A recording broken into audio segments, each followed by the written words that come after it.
Дастарханымыздың сәнін келтіретін осындай өте дәмді әрі керемет көрінетін салаттың бірін жасайық. Ассалям алейкум, қош келдіңіз каналыма. Барлығын описание бөлімінде жазып кетемін. Парақшам өте пайдалы, міндетті түрде тіркеліп, лайк басып, комментария жазыңыз. Бізге керек зат куриная грудка, копченая. Оның бәрін төртбұрышты ғып тураймыз. Куриная грудканы копченый колбасамен, әлде піскен етпен алмастыруға болады. Пішінін өзгерте аласыздар. Ұзынша ғып, әлде майда төртбұрышты ғып турасаңыз болады. Консервированы ананасты төртбұрыштеп турайық. Қыздар, осы салаттың дәмі ерекше болып шығады. Міндетті түрде жасаңыздар. Жүзімді ортасынан бөліп, дәнектерін алып тастаймыз. Жуырда менің каналымда осы салатқа ұқсайтын тағы 2 түрлі рецепт шығады.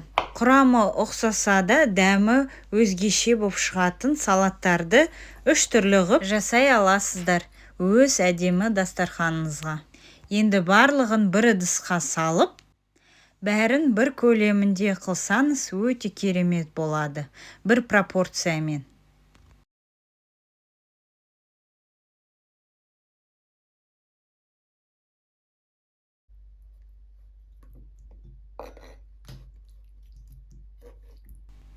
Консервантталған жүгеріні қосамыз. Майда өткіштен сырымызды өткізіп,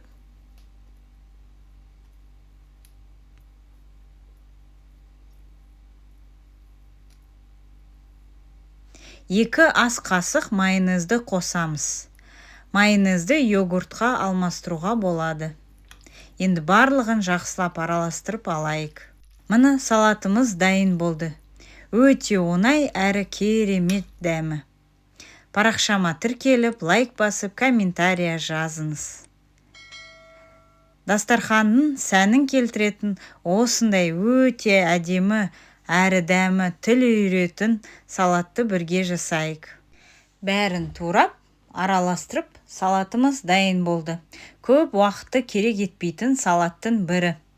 Дәмі зор болып шығады. Міндетті түрде парақшама тіркеліп, лайк басып, комментария жазыңыз. Каналымда өте көп жақсы видеолар бар. Қазақ тіліндегі арнамызды YouTube каналында дамытайық. Дәстүрлі дастарханмен бірге болыңыздар. Дастарханыңыздың сәнін келтіретін каналдың бірі. Сіздермен бірге болған Алия.